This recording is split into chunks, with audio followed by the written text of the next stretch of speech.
Ratu tinggal di kastil yang indah. Dia memiliki seorang putri yang dia impikan. Anak itu berambut hitam dan berkulit putih. Oleh karena itu, mereka menamainya Putri Salju. Sang ratu segera meninggal. Raja tidak bersedih lama, setahun kemudian dia membawa ratu baru ke istana. Dia cantik tapi pemarah. Wanita itu membawa cermin ajaib.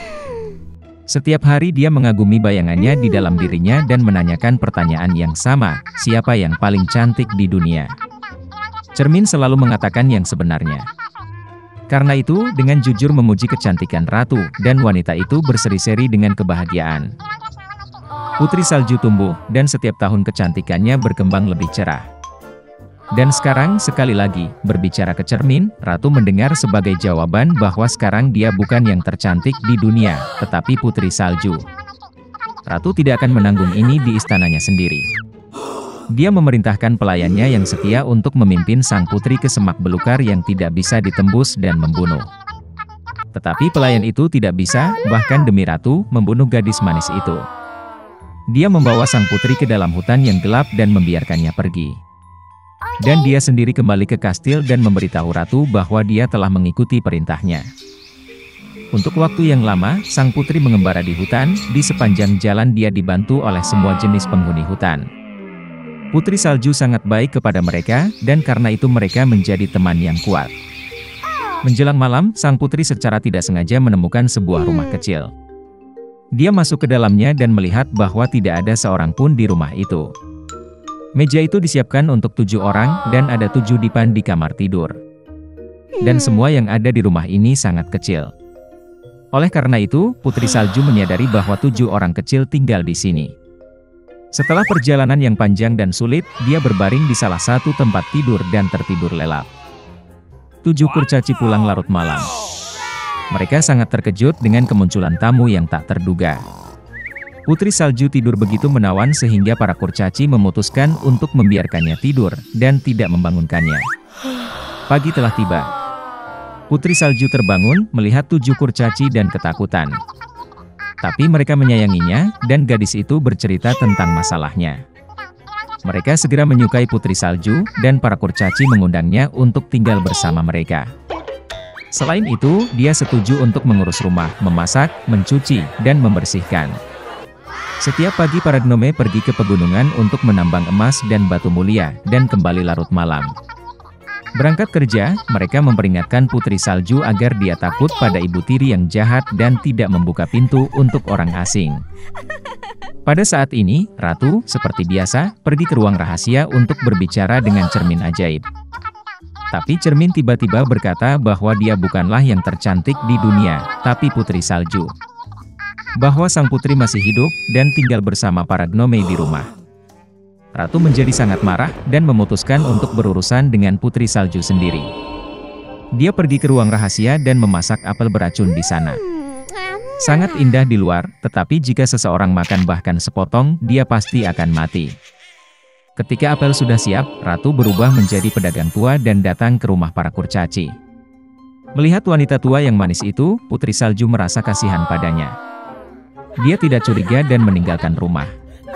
Wanita tua itu memperlakukan gadis itu dengan apel yang matang, dan berkata bahwa jika dia makan apel ini, dia akan tetap muda dan cantik selamanya. Putri Salju mempercayainya, dan begitu dia menggigit apel, dia jatuh mati dan berhenti bernapas. Ratu yang puas pergi ke istana. Di malam hari, para kurcaci kembali dari pekerjaan, dan melihat Putri Salju terbaring di tanah. Dia tidak bernapas.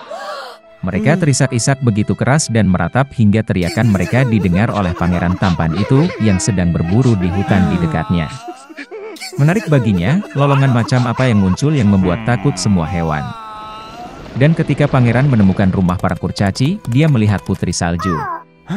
Dia sangat cantik sehingga pangeran muda segera jatuh cinta padanya. Dia membujuk para kurcaci untuk membawanya ke kastil, karena di sana dia memiliki dokter yang dapat menyembuhkan Putri Salju. Para kurcaci mengizinkannya.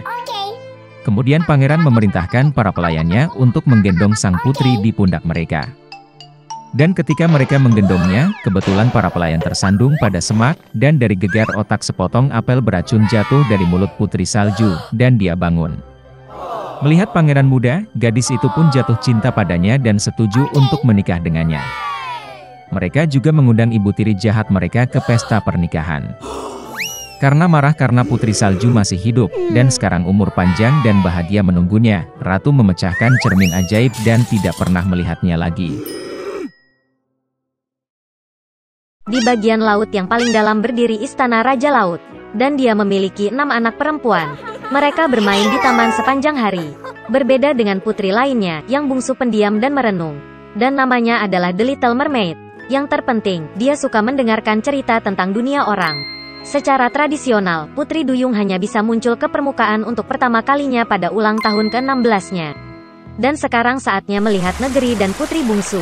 Dia muncul di dekat kapal, bernyanyi dan musik datang dari geladak. Ini adalah pertama kalinya sang putri melihat kapal itu. Di kabin kapal, Putri Duyung kecil melihat seorang pangeran tampan. Untuk waktu yang lama dia tidak bisa mengalihkan pandangan darinya. Tiba-tiba, badai dahsyat dimulai di laut. Kapal pangeran menabrak batu dan hancur berkeping-keping. Dalam kegelapan total, petir menyambar, dan Putri Duyung kecil melihat pangeran jatuh ke laut. Dia menyelamatkannya dengan membawanya ke darat. Segera pangeran itu ditemukan oleh seorang gadis yang lewat. Ketika dia bangun, dia tersenyum padanya dan berterima kasih padanya karena telah menyelamatkannya.